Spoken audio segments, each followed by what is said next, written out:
Welcome to the ExecMBA podcast. I'm your host, Brett Twitty, and you are listening to a new episode. On this episode of the podcast, I'm excited to share my recent conversation with Chris Mai.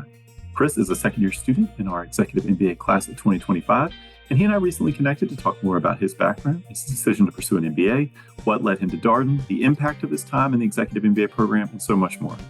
I think you're really going to enjoy this episode.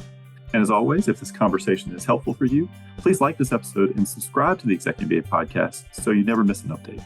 And remember, you can always check the episode description for links to Darden blogs, social channels, and more. Now, without further ado, here's my interview with Chris Mai. Chris, welcome to the podcast. Awesome. Brett, thank you so much for having me. Super excited to be here. It's great to have you here. You are almost done with the first year of the program. How does that feel? It's kind of surreal. It's amazing. Time flies by so incredibly fast. I feel like yesterday we were just arriving into Charlottesville for our leadership residency 1. And now, midway point, it's kind of bittersweet, right? We have the end sight right in arm's reach. But now we're embarking, we just finished core, and now we're actually embarking on a lot of our electives. So excited, but also super sad that I won't be seeing all of my classmates every month, moving forward after next year. So, it's exciting, but also a little bit sad at the same time. Yeah, for listeners who are wondering about Chris's comment, so the Executive MBA program is a cohort-based lockstep program. The first year of the program is core. The second year of the program, kind of last 4 quarters, 8 months of the program are electives. But the way the elective schedule works, there's some electives that meet only on Fridays. There's some that meet on Saturdays and Sunday mornings. There's some that meet on Saturday and Sunday afternoons for the in-person residencies. And of course, there are distance classes that go with all of these class sessions too. So there's still an online class component, but you can have weekend residencies where you might not necessarily see everyone because some people might be ahead on their credits and maybe only taking one elective, for example, in a quarter, or a couple of electives, one of which is maybe asynchronous, or they're doing an independent study. There's lots of flexibility in the elective period. So a little context there, Chris, for people who are still learning about the program. Thank you, Brad. Yeah, totally. And thank you so much for bringing attention to that. So, those listeners that are out there that are considering applying, first year, when you do meet up, and especially in the executive program, you spend 1 full weekend a month with your cohort, your class cohort. That's all pretty much early morning on Friday, all day Saturday, and then most of the day Sunday. And it's really amazing. You really start to gain really tight connections, not only with your assigned learning team. An assigned learning team could be up to 6 people. And you really are able to build those relationships with your learning team directly or within your class cohort, depending on the size of your Executive MBA class. You might be split into 2 sections, Section A and Section B, like we are, class of 2025. And so, each class throughout each one of those quarters, I think it's every other quarter, you actually get a little mix up, right? Some people who were the original A's then got mixed in with the original B's. So you start to build those relationships throughout the program with people who you might not necessarily cross paths with, on a normal basis, right? I've been able to have exposure to people who work in, government and banking, in which I come from, kind of the IT function and vertical. So it's really amazing to just find that variety of backgrounds, and that kind of brings such a different dynamic to the classroom, right? And especially with the executive program, we are bringing in so many years of experience that the conversation actually starts to build from those experiences, right? Whether you're talking about a case about, let's say, Starbucks or LVMH, some people might have had experience with those cases, and they're bringing some of that insider information on saying, hey, it's not as forward as we think it is. And it really provides provocative conversation throughout the entire program. So sorry, I went on a little bit of a tangent there, but hopefully for some of those new listeners out there who are considering definitely that's something to really look forward to in this program. Yeah, typical class size is about 120 students. And as Chris notes, students are divided into two sections as you go through the core, section A and section B. And there's some shuffling that happens every semester. So every 4 months or so, you will have an opportunity to learn with new students as you go through the core. And that shuffling happens after the fall semester and then after the spring semester. And then when you're done with the summer semester, like Chris, you move into electives. And so sections don't matter anymore. So, Chris, before we get too much into your program experience, I want to talk a little bit about your background. So tell us a little bit more Yeah. about who you are. Absolutely. So, my name is Chris Mai. I actually come from a multi-dimensional industry background, spanning performing arts, e-commerce, the startup world, and then to management consulting and information technology. So, I've had my hand in different pots, if you will, but definitely I think that that's something that has added to the complexity of my profile, but then also a really interesting background. Coming from a performing arts background, dancing on film, stage, TV, Broadway shows, I think it's a variety of that profile that kind of brings that dimension, that added dimension to your class, right? How do people approach uh, training or learning, right? The discipline that is really needed to kind of go through the velocity. And this program itself, it does take quite a bit of self direction. That discipline that I mentioned before, which is, how do you time box and manage your time appropriately, but then also ensuring that you are focusing on your health, mental health especially, and then also your other obligations, whether they be nonprofit work, like I have on the side, or your paid work. Sometimes you really have to kind of prioritize what's on your plate and kind of look forward for that. Um, from performing arts, I found myself unfortunately injured while I was on the road with a Broadway national tour of Warhorse, and so I was really looking for my next step. How would I translate my love for technology into business? I had previously been working at Apple to help provide financing through my undergrad. And so that helped me build some relationships there. And during that time, I had at the time, followed the VP of retail, Ron Johnson, over to an e-commerce startup called Enjoy Technology. I was one of the first 50 joiners in New York City. So one of the amazing things about a startup is really you get to have exposure to everything. If you are a high performer and you want this company to succeed, you can step into supply chain and operations. You could step into customer support, into legal, into fraud protection and design. So I was able to kind of have all of those experiences, and then found myself studying at General Assembly for a user experience design immersive, which is a intensive course for about 10 weeks, while also working full time. So that discipline that I mentioned before, right? How do you work a startup and still have a 50-hour work week, and also studying for it in immersive while you're in person, building prototypes, doing user research, and then that found an opportunity with McKinsey, where I joined the design and innovation team. We started off as a very lean team, part of the technology and digital function. So that was more kind of like on the internal IT side. We had a small group of 26 people, primarily in New York.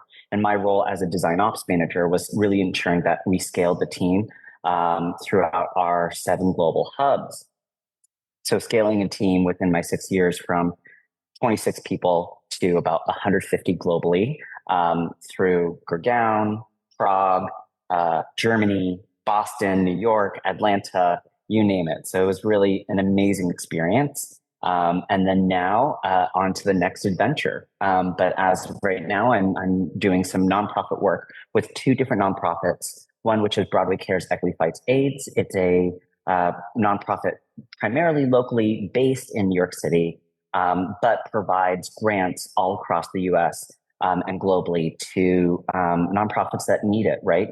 Looking at people who are suffering from the AIDS epidemic, but also really ensuring that there are certain initiatives that are receiving the funding that they need, women's initiatives, preventive care, things like that. And then also another nonprofit named the Pines Foundation, which is primarily based out of Long Island in Fire Island Pines. And we are a small organization, but mighty. And we help look at the overall kind of resort town of Fire Island Pines, which is primarily LGBTQ plus, and really ensuring that we're trying to bridge the gap, not only between our own community, but the larger LGBT community at large. So it's really amazing work that we're doing across the board.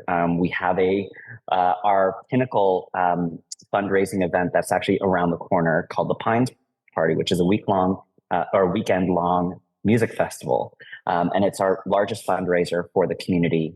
Over the years, we've raised about 1.2 million in the last 25 years. So we're celebrating our 25th anniversary, and it's exciting. You could feel the buzz in the air. And I'm super excited to see what we can do in this next fundraising year.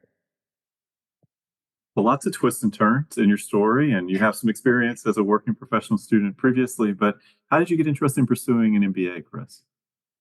Yeah. So while my time at McKinsey, I had, you were always kind of taught and encouraged to cultivate relationships, whether they be lateral with your coworkers or, talking up towards associate partners, and senior partners. And during my lunch times, really just kind of inquiring, hey, how did you get to where you were? What was your growth path? Who were your mentors and sponsors to get you to being the successful professional you are? And more, what I heard that was a very common denominator was an MBA, right? Whether they come from a top tier school, public or private. So that was something that was definitely the common thread throughout all of my conversations. And so really, it was kind of examining my background and saying, hey, I have the mind to understand business. I know I had the self-awareness that I didn't have certain dimensions that were as strong as some of my current classmates. But I knew that, hey, if I'm going in for a program like this and investing time, energy, finances, I really wanted to make sure that I was a well-rounded professional, especially in technology nowadays. So I explored the MBA programs within the New York City region. I'm based out of Brooklyn. And so, my decision to kind of explore outside of the New York City region was saying, I want diversity of thought. I want diversity of backgrounds. I want people who think different than me. I want to learn from them. I want to absorb their kind of thought process and be able to kind of challenge myself as a future leader to say, hey, these are going to be potential, collaborators with you, and even, business partners. How do you approach those conversations in the future? And so that's when I kind of stumbled upon UVA. A friend of mine and a classmate had also been looking at that program as well. And we both kind of looked at each other and said, hey, should we just apply? I think we should. And so, I took a stab at it. It was a shot in the dark. I was hoping and crossing my fingers. And thanks to you, Brett, for your intro conversations. It just was so seamless. The application process was inviting each step of the way. It felt as though, if it's kind of like how I like to speak about restaurants, if you can perfect French fries, you have to know that the meal is good. So for a university to look at the application process, understand the user experience, and say, hey, how are we making this process as seamless as possible to reduce the barrier of entry? Then I know that they're going to put the same thought, the same care and attention to the program as well. Yeah, I appreciate that. I would say, as an admissions team, we really do feel like we're trying to reflect out the program experience, the program culture, give people a chance to get a feel for what Darden will be like as a student. So, what is it about Darden that really resonated with you, Chris? Yeah. So with Darden, well, at the first glance, I was thinking, hey, I come from a performing arts background, so I took a few classes in my undergrad, but not enough to really say I had double majored. But what was amazing was there was a variety of professors, the quality that came in to teach these programs, and also to know that these professors had written the cases that were being taught in the classroom. That was kind of something that was so unique to this program that I didn't necessarily see in the other programs I had researched, right? These professors have so much extensive knowledge and research into their craft, and to be able to learn from the people who wrote the case was so, I think, is going to be so much more interesting of the topic. And even if they didn't write the case, the way that they teach it in case method was for me so much more applicable. I'm a visual learner, so I need to kind of see it in action. How does this decision impact a company? How are we looking at our financials and the overall impact of a decision, right? So I think for me, that was the unique characteristic of this program versus some of the other programs. And what was an additional kind of I would say point is that they had an executive format that could work around my schedule. I as at the time when I was with McKinsey, I was working, which is a pretty hefty day. And so to be able to have the flexibility to say, hey, you know what, you could do your entire work day, and then you can also then take your classes at night. Um, the hybrid format was something that was so much more unique to this program than I had seen other places, that I still needed to be in person, and you needed to still have that in-person instruction, but I didn't necessarily need a full-time 5 day a week in-person instruction. And so coming from an experienced professional lens and perspective, I think that was one of the things that really drew me and attracted me to this program. Yeah, as you note, the program's two-thirds in person, one-third online. The one-third online are live synchronous sessions that are offered typically a couple nights per week. First year of the program is Tuesday and Thursday nights from 7 to 8:30 p.m. And then as you get into electives, the exact timing of those distance classes can vary depending upon the electives that you choose. But the distance classes are really what allow us to have that once a month weekend residency schedule, kind of a little bit easier to fit into your schedule, as you note, Chris. So, what was it like, coming to Darden and getting settled in that first quarter? What was the adjustment process like? Yeah, I mean, I'm probably one of those overthinkers. So any of those listeners out there, if you're an overthinker, definitely this next few maybe this next minute is for you. I was definitely I'm kind of an introverted extrovert, if you will, right? I'm out there, I'm getting to meet people, but sometimes I really retreat at first.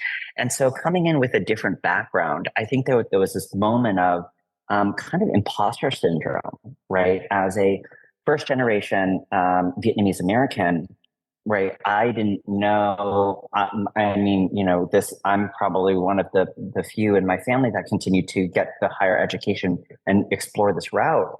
And so, to be against and to be stacked up next to so many amazing leaders and executives, there was that moment of like, do I belong? Is there value in what I bring to the classroom?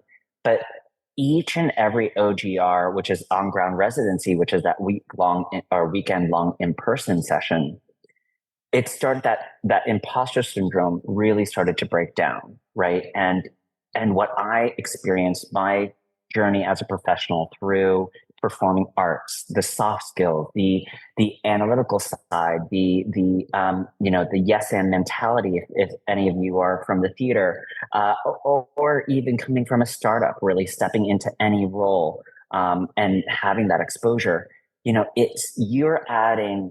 I was adding a different dimension to the class conversation, and it really became to come super evident that I did belong. I was part of that diversity of thought that I wanted and that I was searching for.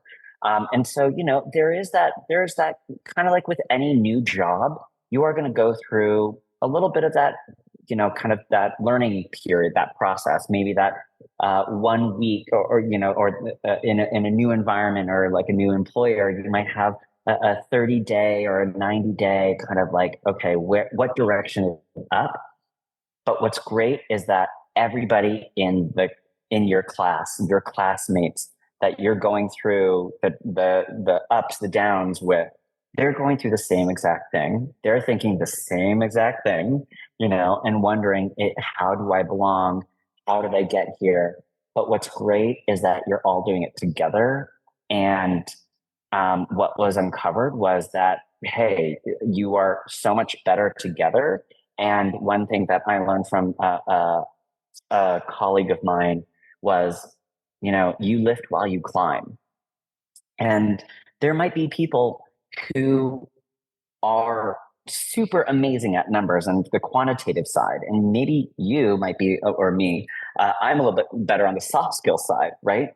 So, we have that type of kind of give and take. I might lean on them for additional guidance around financial management and policy, but they might lean on me towards operational organization and kind of direction and making sure that they're on track and knowing, what assignments are due. And so I'm kind of like the mom, if you will, of our team and saying, hey guys, have you turned in your assignments yet? We have another couple days left. Setting up our file structure, making sure that we're all still meeting on a regular cadence to prep for classes. It really is, at the end of the day, everyone is going through the same exact feelings, the same uneasiness. But really it's the confidence in knowing that you're there to learn. If you make a mistake, you're making the mistake, and doing that in a safe environment with the professor to help guide the conversation.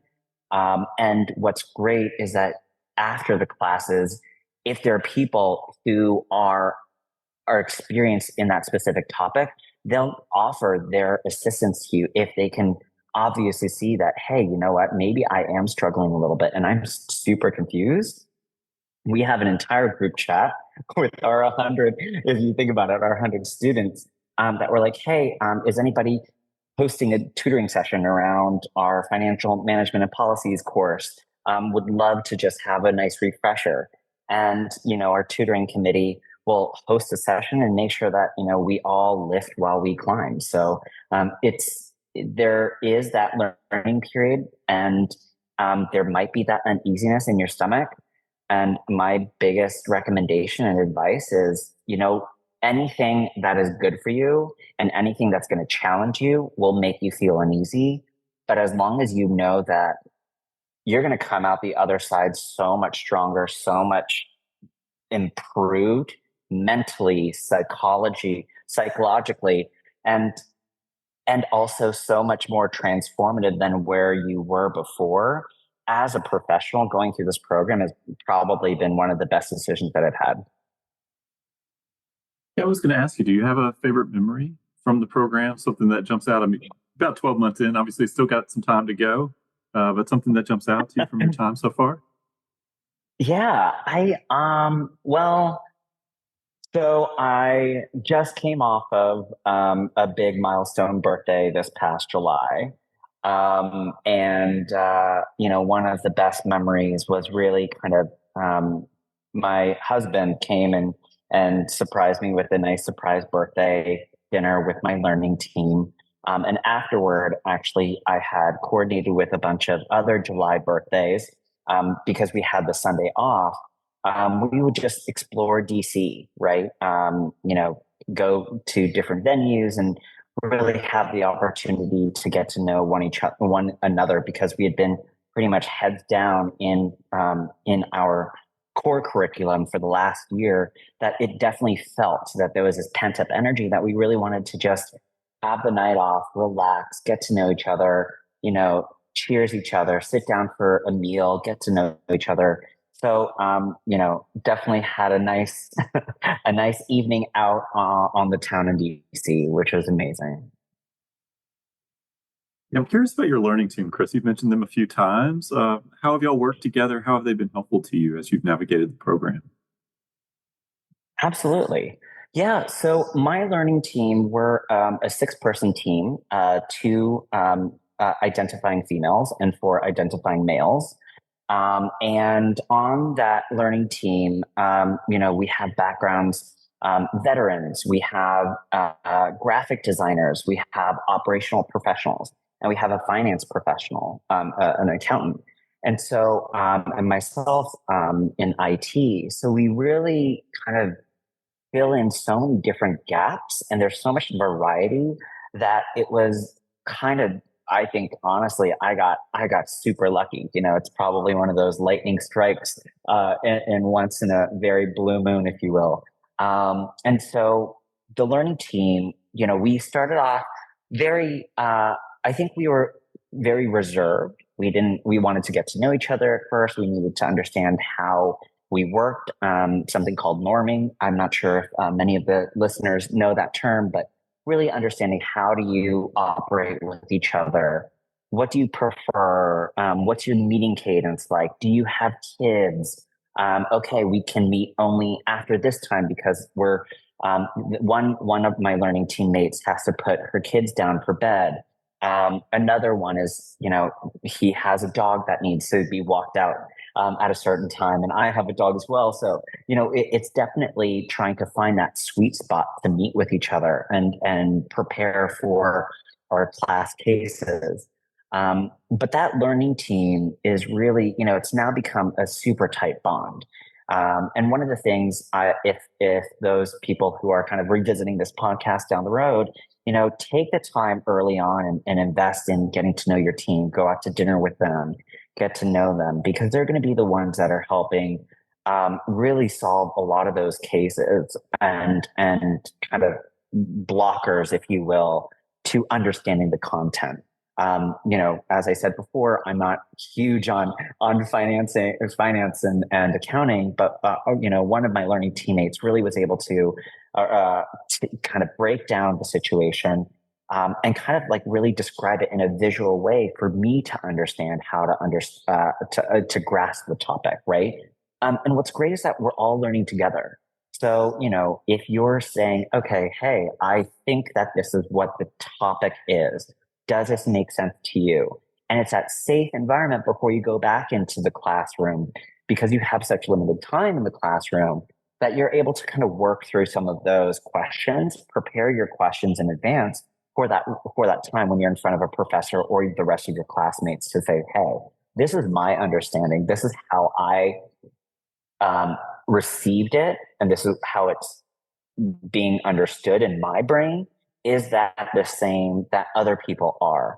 Or, coming in with absolute, basic questions is completely fine.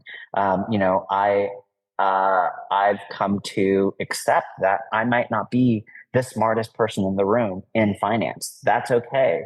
But what's great is that knowing that, having the self-awareness to be able to stop the professor and say, you know what, can we just review this? Can you take a quick step for those people who have had no experience and just really walk me through? Because ultimately, in the end, an executive, you might not be the person that is the head of finance, but to be able to have this skill set to identify that what you bring to the table, where the gaps are, where your opportunities are, and the dimensions that you're missing, and who you need to lean on and who you need to hire for that specific role is going to be so much more integral to you as a growing professional than to ace every case, to come in knowing every answer. it's really kind of challenged me and made me think about my approach to learning in such a different way than I had before. Yeah, it's much more of a team sport here and working with a group. I think that's the change for people when they think about past academic experiences, but absolutely essential as you do something as complicated as an executive MBA program. You've got a lot going on in your life, and it's nice to Yeah, have a resource available to you, a team with different backgrounds, people who might have expertise that's different than your own. That can certainly help you get a lot further with the cases than you would by yourself. Um, so absolutely. Chris, I'm also curious, you're here at the 1 year mark in the program. What do you feel like the impact of your time at Darden has been for you? Wow. The impact of my time here, I think, has really reassured my self confidence. I think, you go through these waves of, hey, going into the program, going into first day, I'm really confident. I think this is going to be great. And then you're going to be challenged. You're going to be faced with different topics that you might not have any clue or any experience with. And that's going to be challenging. But the the building of the self confidence and the reassurance that my journey was my journey and no one else's journey. And that each experience that has culminated to the person that I am today is what my superpower is tomorrow. And so, how that translates is, many people might not have had the experience that I've had, you know, being on a Broadway stage and not being able to talk to my colleagues for 2.5 hours because we're operating a life size horse puppet and making sure that that puppet is coming to life every night for thousands of audiences. But to be able to read body language the way that I can, to be able to understand nonverbal communication as quickly as I can, has given me the tools to be able to say, hey, I immediately know that in a classroom, these X people are super confident in this topic. I'm going to follow up with those people to say, hey, can you take some extra time to explain this topic to me? Or on the reverse side, if I'm unsure and I know for sure that there are other people in the classroom that are unsure, I can say, look, I know that you're struggling. I'm struggling too. And that camaraderie and reassurance that they're not the only one, that you're not the only one, really kind of builds that familial tie between you and your colleagues and your classmates to say, we are going through this together. We are one class and we will learn together, even if we, say the wrong numbers or we say the wrong concept. But we know for sure at the other side of it, we're coming through so much better than we were coming in. So, I think the biggest thing for me and what we had talked about when we first started the program was this transformative experience. And really it is. I am so much more of a confident leader than I was a year ago. I'm confident in the way that I make my decisions. I'm more analytical in how I take my time examining the background information, the finances, the strategy, and I'm really excited and really looking forward to electives, right? Seeing how that is going to continue to build on and provide me with the tool belt and the toolkit to just really, if you will, take on the world, right? Yeah, I love the points you've made about having a learning orientation and recognizing that you're here to grow and to develop and to seek out help and assistance of classmates who may have more expertise in a particular area than you do. I think those are important things for any executive MBA student to remember. I mean, you're going to take a lot of classes here.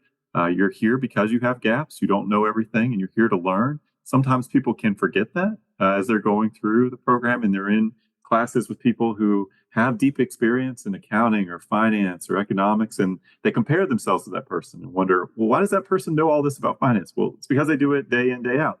Should you be comparing yourself to that person? No, you shouldn't. But can that person be helpful Yeah, to you? They absolutely can.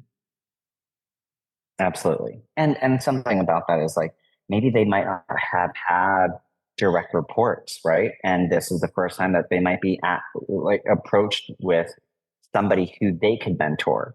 By providing them that opportunity to take you under their wing as a junior person in that subject matter is really, they're growing, they're learning from it as well as you. So it really is something that I think the structure and hats off to the admissions team on how the class is built. Each different portfolio a profile that you bring into the class really adds to the diversity and the dimension of that class. So props and many flowers to you, Brett, and the admissions team. It's certainly something that we're thinking about. We're thinking about how people are going to contribute to the classroom conversation. We're thinking about how they're going to show up on a learning team and what kind of classmate, teammate they're going to be. I think we feel that at Darden, everyone can learn from everyone and everyone has something to add.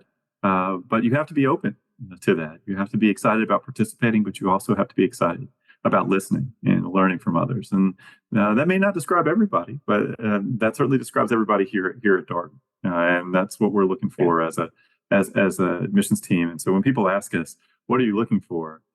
Those are the first things that come to mind, because that's really what has an impact given the learning experience here. Case method, it's case discussion, interactive, participatory. Who you are and your experiences are going to shape not only your learning experience, but the learning experience of others. And so how you show up has a great deal to do with the overall program experience for you and your classmates. So Chris, last question here for you. What's a piece of advice you would share with our prospective student listeners, something you would encourage them to keep in mind as they go forward on their own MBA journeys? Yeah, I think for any of the listeners out there, if your perspective, if you're sitting in or considering a program, visit the program. Take the time, take a week, take a day, or a weekend to visit them and be in person and see how you like it. Watch the videos, listen to podcasts like this, and really take that time to see what connects with you, what speaks to you. For me, I needed the flexibility, so that was one of the aspects, and also being in a completely different town than Brooklyn, which I've been in for the last 20 years. I wanted to have the exposure to people who came from different backgrounds, who never touched a foot on stage, and so I'm immersed in the class with many veterans who are still either active duty or on their way to retirement out of the service, and that is really one of the things. Honestly, for me, that drew me to UVA, and for those who consider this program maybe looking abroad, really taking the time and thinking about, can you see yourself here? Who are the people that are being drawn to this program? And then, sit in on class, come to sit in on a virtual class, if you will. That's what I did. I did one of the program virtual classes that kind of gave me a sense of what the program's going to be, how the professor interacts with the students. What does a class look like? What do the breakout sessions look like? What is the prep material like? So really, take the time, think about it, and then also take the leap forward, right? From my background, I was working through undergrad. I would say that I was probably a little higher than average student. But there were certain subject matters in my undergrad that I didn't necessarily do so well with. And I was concerned, I didn't think that I would be accepted. But because of my background and my profile added that complexity of dimension to the class, I think that's what was my superpower and what got me to where I am today. So those students out there, and especially those perspectives that are listening, think about your background. How might your background really add to the dynamic of the rest of your class? Maybe you work in nonprofit. Maybe you work in the health field. Maybe you work in sales, right? Those different dimensions, part of your incoming class, maybe the class needs that profile. Maybe they need your soft skill that you bring in. Maybe they do need your operational superpowers that you've had with your years of experience. And maybe they do need you, the person who like me, who has had no a financial background or experience. They need you to be the confident one in class to raise your hand and say, you know what? I don't know what this is. Can you explain this step by step? And that step by step process and that learning, you're asking the same question that other people have in the classroom. So you and your profile is needed in a program. Just now, do you see yourself in that program? And do you see yourself gaining the experience and the network from those classmates that you're looking for? And that would be my biggest recommendation moving forward, is just saying, take the time, do your research, and really participate in one of those optional courses, whether they be virtual or in person, because that's going to be your biggest indicator whether or not you can see yourself dialing in for class for 2 years, seeing that there are other people doing the same exact thing. So that's definitely my advice. Yeah, great points. And we'll resume class visits in October. So keep an eye on our event schedule for more details. But the class visit, you get a lot of information in a relatively short period of time. Typically, it includes a class observation and the opportunity to join the class for lunch. And so you get a chance to have informal conversation with students, see what the case method's all about.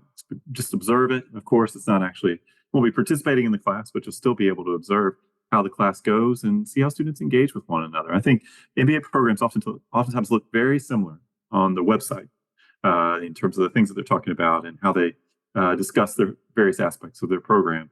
But when you actually get on campus or on grounds, in the case of the University of Virginia, you start to get a sense of how they're different from one another and how their cultures may vary. And to Chris's point, those are the things that will really have impact on your experience as a student. How students engage with one another, how they support one another, how the faculty engage with students, the energy in the classroom, people's investment in the overall experience, investment in getting to know their classmates and developing relationships. That's really the stuff of your MBA program. So, Chris, I love your advice. Thank you, Brett. And thank you so much for having me on the podcast. I'm super honored to be here. And, thank you for taking the time to speak with me early on in the process and providing the resources like a virtual class for prospective students like me who weren't able to participate in person ahead of time. I know that we have classmates that are in Colorado and Texas and Florida. Without those virtual classes and the virtual mock classes, we wouldn't have been able to have the experience or the well-rounded decision-making process that we could have. So hats off. Thank you so much. Yeah, for sure. And virtual mock classes will be on our schedule again. First one will be in October. So again, keep an eye on our event schedule. Well, Chris, I hope you have a wonderful weekend. Thank you so much for taking some time out to come on the podcast to share your story with our listeners, and look forward to seeing you at the next weekend residency here in Roslyn. Fantastic, Brett. Thank you so much. And that was my interview with Chris Meyer, a second-year student in our Executive MBA class of 2025. As always, if you have any comments, suggestions, requests, anything you'd like for us to cover here on the podcast, we're all ears. We can be reached at exec, that's EXEC, MBA at dartmouth.virginia.edu. Until next time, stay safe, be well, and thanks for listening.